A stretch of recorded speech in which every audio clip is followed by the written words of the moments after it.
নমস্কার, আমি Ashok Roy, certified financial planner, founder of Royce finance.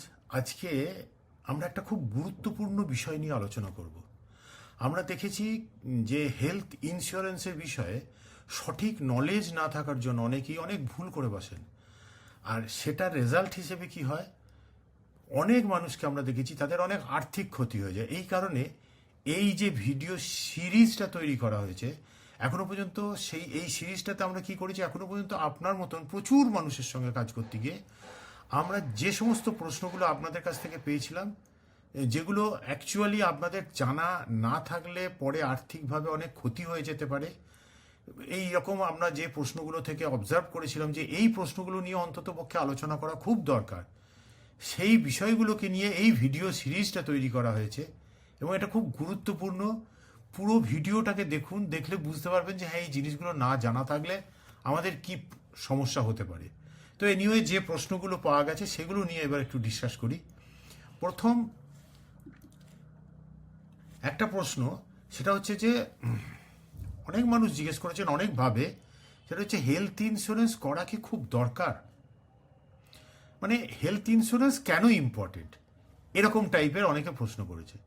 ঠিক আছে, তো দেখুন, আমার মনে হয় আগে মানে জানা উচিত বিষয়টাকে, না একটু ডিপ থেকে বুঝে নেওয়া উচিত। সেটা একটু চেষ্টা করে দেখি, চলুন। ইন্স্যুরেন্স মানেটা কি? ইন্স্যুরেন্স মানে হলো প্রোটেকশন। তো প্রোটেকশনটা কিসের প্রোটেকশন? এই যে হেলথ ইন্স্যুরেন্স মানে কি, তাহলে কিসের প্রোটেকশন? হেলথের কোনো প্রোটেকশন নয়, কিন্তু হেলথ ইন্স্যুরেন্স মানে হলো আপনার যেটুকু ওয়েলথ জমেছে সেইটার প্রোটেকশন। ওই ওয়েলথটুকু জমাতে যে টাইমটা লেগেছিল, আপনি যাই ওয়েলথ জমান সেটা তো একটা টাইম লাগে, সেই টাইমটার প্রোটেকশন।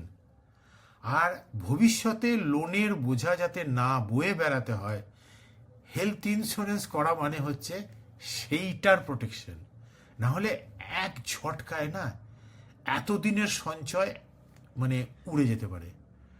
দেখুন কি হয়, তাতে টাকা তো উড়ে গেল, এবার সেই সঙ্গে সেই টাকা যে উড়ে গেল সে কি নিয়ে গেল, ওই টাকা পয়সাগুলো সঞ্চয় করতে যে টাইমটা লেগেছিল না, সেটাকেও সে নিয়ে ভ্যানিশ হয়ে যায়।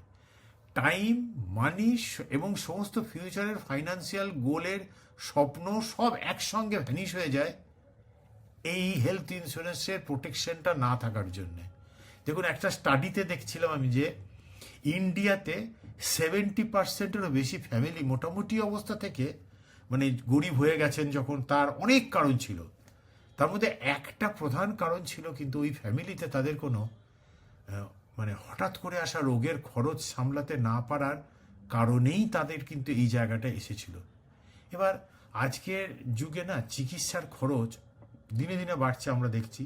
তো কোথাও শুনছি 12% হারে প্রত্যেক বছর বাড়ছে, কোথাও বলছে 14% রেটে বাড়ছে, হু হু করে বাড়ছে। মানেটা কি? এই যে এত পার্সেন্টেজ রেটের বাড়ার ইম্প্যাক্টটা কি? মানে হলো আজকে চিকিৎসা করতে ধরুন যদি লাগে 5 লাখ টাকা, সেইটাই এই রেটে যদি বাড়ে তাহলে পরের বছর লাগবে 6.5 লাখ টাকা, আর তারও 2 বছর পরে 8 লাখ টাকা, এরকমভাবে বাড়ছে। তাহলে প্রশ্ন হলো কিভাবে এটাকে ম্যানেজ করবেন? দেখুন, আরও একটা এই জিনিসগুলো না চিন্তা করার দরকার আছে। আরও একটা বিষয় হলো কি, ধরুন আজকে আমাদেরকে মানে পুরোপুরিভাবে প্রাইভেট হেলথ কেয়ার সিস্টেমের ওপরেই কিন্তু ডিপেন্ড করতে হচ্ছে। এবার কোয়ালিটি হেলথ কেয়ার ফেসিলিটির ডিমান্ড যে হারে বাড়ছে, সেই হারে কিন্তু কোয়ালিটি হেলথ কেয়ার ফেসিলিটির সাপ্লাই কিন্তু বাড়ছে না, তাই না? একটা স্টাডি রিপোর্ট আমি দেখছিলাম যে আমাদের দেশে প্রতি 1,000 জনের মধ্যে একজন মাত্র ডক্টর অ্যাভেলেবেল রয়েছে, আর প্রতি 1,000 জনের জন্য গড়ে বেড অ্যাভেলেবেল রয়েছে মাত্র 1.4, যেটা WHO রেকমেন্ডেশনের থেকে অনেক পিছিয়ে। এই কারণে হেলথ কেয়ার কস্ট আগামী দিনে বাড়বে বই কমবে না, কারণ সাপ্লাই খুব কম আছে, ডিমান্ড অনেক বেশি। বিভিন্ন রিপোর্ট বলছে হেলথ কেয়ার কস্ট ইন্ডিয়াতে গড়ে 14% রেটে ইনক্রিজ করছে বেশিরভাগ জায়গায়। মানে আজকে যদি খরচ 3 লাখ হয়, 5 বছর পরে সেটার জন্য লাগবে 5.5 লাখ টাকা। এরপরে আগামী দিনে প্রচুর বিদেশি হেলথ কেয়ার কোম্পানি এদেশে আসতে চলেছে। অলরেডি আমরা দেখেছি যে পার্লামেন্টে এর বিলও পাস হয়ে গেছে। এতে খরচ আরও অনেক বাড়বে কমবে না মোট কথা। এবার কেন বাড়বে তার অনেক কারণ আছে, যেমন ধরুন আজকের যে লাইফস্টাইল, এটাও তো একটা বড় কারণ। ধরুন তারপরে আসে মানুষের হিউজ স্ট্রেস, তার জন্য অনেক রোগ বালাই হচ্ছে তাদের। তারপরে কি আছে, এনভায়রনমেন্ট পলিউশন মারাত্মক আকার ধারণ করেছে। এগুলো কি হয়, এগুলো খুব দ্রুত আমাদের বিভিন্ন ক্রিটিক্যাল ডিজিজ আমাদের শরীরে ডেকে আনছে। একটা ক্যান্সার রিসার্চের ডেটা বলছে যে 2010 থেকে 2020-তে 42% ক্যান্সার পেশেন্ট বেড়ে গেছে, ভাবুন 10 বছরের মধ্যে। আর একটা ডেটাতে দেখছিলাম, as per Indian heart journal, heart surgeries বেড়ে গেছে 200% থেকে 300%। এবার আপনাকে বুঝে নিতে হবে যে আপনি যত বছর বাঁচবেন তাতে আপনাকে এবং আপনার ফ্যামিলি মেম্বার কতবার এই লাইফটাতে, এই যে লাইফ পিরিয়ডটাতে আছে, হসপিটালে যেতে হতে পারে, তার কস্ট কত দূর যেতে পারে। 2015 সালে যে অ্যাপেন্ডিক্স সার্জারির কস্ট ছিল 70,000 টাকা, সেটাই 2025-এ বেড়ে গেছে 1.5 লাখ টাকার আশেপাশে। হসপিটাল টু হসপিটাল ডিপেন্ড করে এটা। 2010-এ একটা ক্যাটারেক্ট সার্জারি যে হসপিটালে খরচ ছিল 25,000 টাকা, এটা আজকে 2025-এ সেইটার খরচ লাগছে 60,000 টাকা মতো। 2015 সালে নর্মাল আইসিইউ কস্ট ছিল মাত্র 5,000 টাকা, যেখানে সেটা আজকে সেই হসপিটালে বা ওই টাইপের হসপিটালগুলোতে বেড়ে হয়ে গেছে 12 থেকে 20,000 টাকা পর্যন্ত। কতগুলো বলবো, ধরুন অ্যাঞ্জিওপ্লাস্টি বা কার্ডিয়াক সার্জারির কস্ট 2010-এ যেখানে ছিল 1.5 লাখ টাকায় হয়ে যাচ্ছিল, 2025-এ সেটাই 3 থেকে 7 লাখ টাকা হয়ে গেছে। এছাড়াও তো ভাবতে হবে যে আমাদের হেলথ ইন্স্যুরেন্স তো আমরা আমাদের রেগুলার কি বলবো, ডে টু ডে প্রবলেম, মানে সর্দি হয়েছে, কাশি হয়েছে, তার জন্য তো হেলথ ইন্স্যুরেন্স নয়, তাই নাকি? বিভিন্ন টেল ইভেন্টসের জন্য হেলথ ইন্স্যুরেন্স লাগে। কীরকম, ধরুন আজকে একটা লিভার ট্রান্সপ্লান্টেশনের খরচ পড়ছে মোটামুটিভাবে ওই 30-40 লাখ টাকার মতো। এবার যদি ইনফ্লেশন 14% রেটে ধরা হয়, তাহলে ওইটা 2045 সালে দাঁড়াতে পারে 1.5 কোটি টাকার আশেপাশে। এবার আমি দেখেছি যে আমরা ইন্ডিয়ানরা কি হয়, জেনারেলি আমাদের ফ্যামিলির কারুর কিছু হলে না, আমরা আমাদের শেষ যে অ্যাসেটটা রয়েছে সেটা পর্যন্ত দিয়েও পেশেন্টকে কিন্তু ভালো করতে চাই, একটা ভালো চিকিৎসা দিতে চাই। এটা কিন্তু আমরা প্রত্যেকেই চাই। এই একটা কারণেই অন্তত বেশি কভারেজের হেলথ ইন্স্যুরেন্স নেওয়া খুব প্রয়োজন বলে আমার অন্তত মনে হয়। একটা বিষয়কে, আরও একটা বিষয় আছে যেটাকে ইগনোর করা যাবে না, যেমন আজকে মেজর ট্রিটমেন্ট হচ্ছে যেগুলো, সেগুলো বিভিন্ন ধরনের অ্যাডভান্স ফেসিলিটি নিয়ে তার জন্য মানে চিকিৎসা চলছে। এবার এই অ্যাডভান্স ফেসিলিটি নিয়ে চিকিৎসার জন্য কি হাইলি স্পেশালাইজড হসপিটালের প্রয়োজন। এবার স্বাভাবিকভাবেই হায়ার কস্টটা তখনই কিন্তু এসে যাচ্ছে ওই বড় হসপিটালে যাওয়ার জন্য। চিকিৎসা যত ডেভেলপ হচ্ছে, কস্ট তত বাড়ছে। মডার্ন ক্যান্সার ট্রিটমেন্ট আগের ট্রিটমেন্ট খরচাকে 5 গুণ বাড়িয়ে দিয়েছে। দেখুন, একটু আগে বললাম যে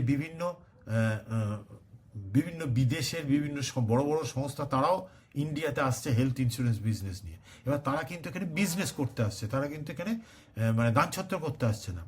তার সব রকম ফেসিলিটি আপনি পাবেন কিন্তু এখন আস্তে আস্তে করে যে দিন আসছে। এবার সেখানে যদি আজকে তারা কী হবে, খরচটা বেড়ে যাবে, অনেক অনেক উন্নত মানের পলিসি আসবে, কিন্তু আপনার খরচটা বেড়ে যাবে, এটা তো মাথায় রাখতে হবে। আর একটা সোশিও ইকোনমিক ব্যাপার রয়েছে, ইন্ডিয়াতে খুব দ্রুত না জয়েন্ট ফ্যামিলি অ্যাবলিশ হয়ে গেছে বা যাচ্ছে, যার ফলে আগে একজনের কিছু হলে অন্য ফ্যামিলি মেম্বাররা সহযোগিতায় হয়তো বিষয়টা মিটেও যেত। এখন কে কাকে দেখবে, সকলের নিজের প্রবলেমে ব্যতিব্যস্ত।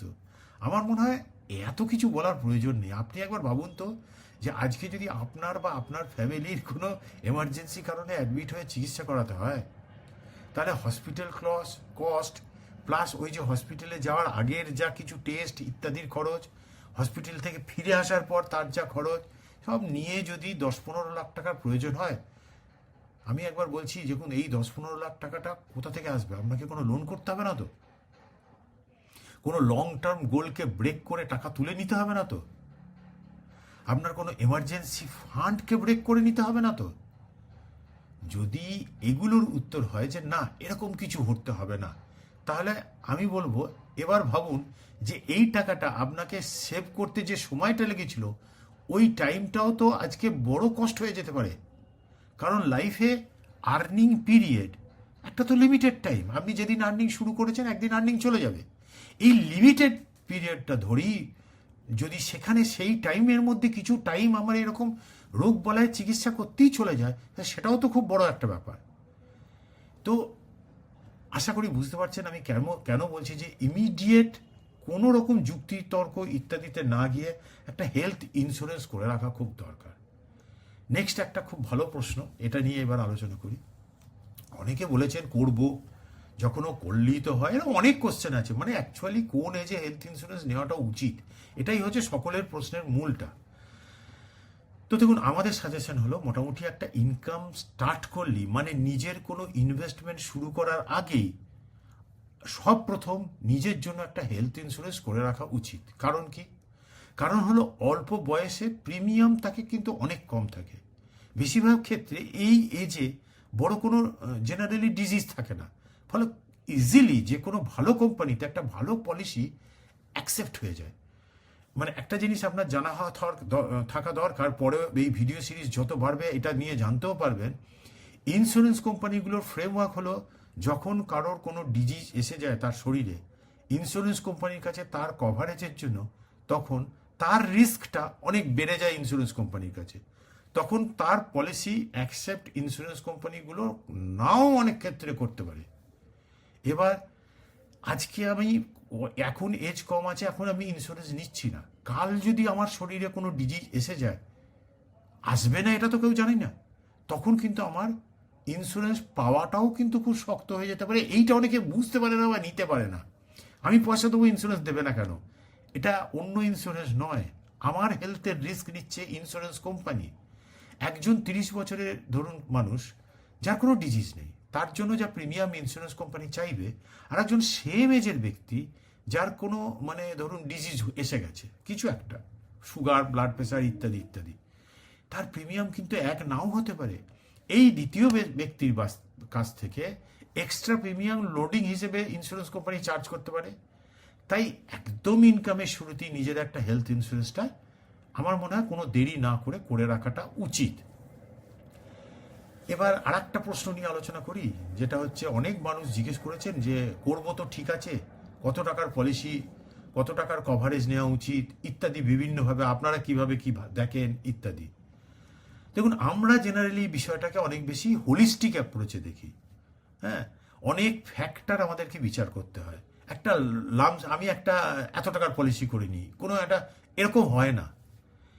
একজনের এজ, তার ইনকাম, তার ফ্যামিলি সাইজ কত, তারপরে প্রত্যেকটা ফ্যামিলি মেম্বারের হেলথ কন্ডিশন কীরকম, মানে হেলথ হিস্ট্রি তাদের কীরকম রয়েছে, কোন ধরনের পরিবেশে তারা থাকেন, এরকম অনেক টেকনিক্যাল নন টেকনিক্যাল ফ্যাক্টরগুলোকে অ্যানালিসিস করে তারপরে আমরা একজনকে ঠিক কত টাকার কভারেজ নিলে ঠিক হবে সেইগুলোকে ডিটারমাইন করে থাকি।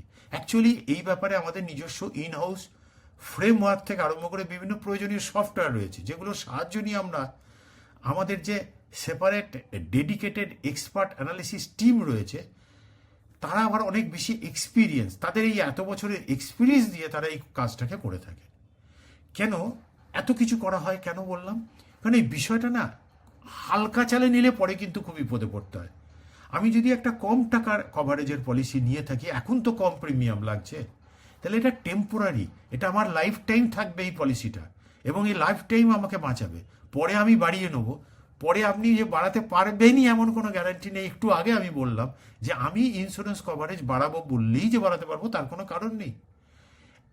মানে এই বিষয়টা একজনের লাইফে মানে খুব গুরুত্বপূর্ণ, ঠিক তেমনি আর এটা একটা বেশ জটিল বিষয়। কিন্তু অনেকের ধারণা কোনো না থাকায় আন্দাজে একটা কভারেজ ভেবে নিয়ে চিন্তা করে নেন, পরে কিন্তু তারা আর খুব প্রবলেমে পড়ে যান। অতএব এই জায়গাটা খুব বুঝে করা উচিত। ঠিক আছে, পরের আর একটা প্রশ্ন, সেটা নিয়ে আলোচনা করি। মানে এইটা না অনেকের ব্যথা যে আমাদের হেলথ ইন্স্যুরেন্স প্রিমিয়াম তো সবসময় বাড়ে, তো যত বয়স বাড়ে ততই তো দেখি যে হেলথ ইন্স্যুরেন্সের প্রিমিয়াম বেরিয়ে যাচ্ছে, তাই এটাকে আমরা কিভাবে ম্যানেজ করব সেটাকে। ঠিক কথা, এটা একটা কথা, কিন্তু হেলথ ইন্স্যুরেন্সের প্রিমিয়াম বাড়ে কারণ আমাদের যত বয়স বাড়ে তত আমাদের রিস্ক বাড়ে, তাই না? যত অল্প বয়সে যে রোগগুলো হবার কথা ছিল না পরবর্তীকালে বাড়ে, আর রিস্কটা ইন্স্যুরেন্স কোম্পানি নিচ্ছে, সেই জন্য ইন্স্যুরেন্স কোম্পানি প্রিমিয়াম বাড়ায় প্রত্যেকের।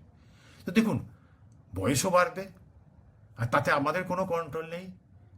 বয়স বাড়লে ইন্স্যুরেন্স কোম্পানি রিস্ক বাড়াবে বলে প্রিমিয়াম বাড়বে বলে প্রিমিয়াম বাড়াবে, এটার উপরেও আমাদের কোনো কন্ট্রোল নেই। অথচ সমস্যাটা কিন্তু বিশাল, তার জন্য আমি পলিসি ছেড়ে দিতে পারি না। তাহলে একটা বয়সের পর যখন একজনের কোনো ইনকাম থাকবে না, তখন যখন তার অ্যাকচুয়াল ইন্স্যুরেন্সের প্রয়োজন, তখন যদি কাউকে এই প্রিমিয়ামের টাকা তিনি দিতে পারছেন না বলে পলিসিটাকেই তাকে ক্লোজ করে দিতে হয়, তাহলে এটা তো ডবল বিপদ ডেকে আনবে। একটা তো এই বয়সে নিজের বা ফ্যামিলির অন্য কারো বড় কিছু হওয়ার প্রবাবিলিটি যখন বয়স বেড়ে যায় তত তো আরও অনেক বেশি থাকে না। এবার তখন সেই টাকা পয়সাগুলোকে ব্যবস্থা করতে হয় তার নিজের লাস্ট সম্বল, ওই কলসির জল যেটা রিটায়ারমেন্ট কর্পাস, তার উপরেই নির্ভর করতে হয় তখন। এরকম কতবার যে ওই কর্পাসটাকে ভাঙাতে হবে, দিয়ে হসপিটালে চিকিৎসা করাতে হতে পারে, তার তো কোনো নিশ্চয়তা নেই, কোনো তো জানা নেই না কিছু, তাই না?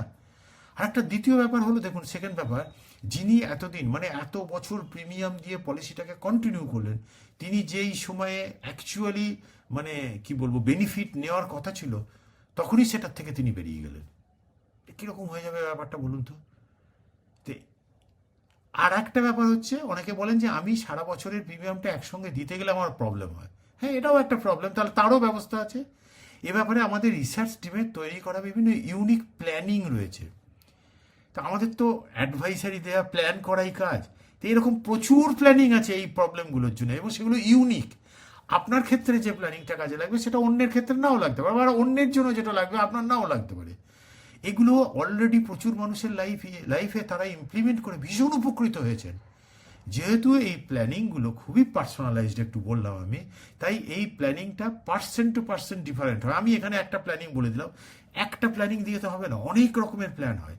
আপনি যদি আপনার লাইফে এই অসুবিধাটাকে কীভাবে সলভ করবেন জানতে চান, তাহলে আপনি আমাদের ওয়েলথ ম্যানেজারদের সঙ্গে এই বিষয়টা নিয়ে ডিসকাস করুন, ওনারা আপনাকে ডিটেলে সবটা বুঝিয়ে দেবেন। তো এই ভিডিওটাতে আমি অল্প কিছু প্রশ্ন নিয়ে ডিসকাস করলাম, এরকম প্রচুর প্রশ্ন আমাদের কাছে রয়েছে, এবং খুব অসাধারণ অসাধারণ কিছু প্রশ্ন। বিভিন্ন সময়ে আপনার মতন মানুষ যারা আমাদের কাছে অনেক প্রশ্ন রেখেছিলেন, সেগুলোকে বিভিন্ন পার্টে আমরা ডিসকাস করতে থাকবো। এই পুরো ভিডিও সিরিজটা আপনাকে অনেক কিছু জানতে সাহায্য করবে, এবং অনেক কিছু আপনি জানতে পারবেন, বুঝতে পারবেন। পরের ভিডিওতে এগিয়ে চলুন, তাহলে আরও অনেক কিছু জানতে পারবেন। নমস্কার, আবার পরের ভিডিওতে আপনার সঙ্গে দেখা হচ্ছে।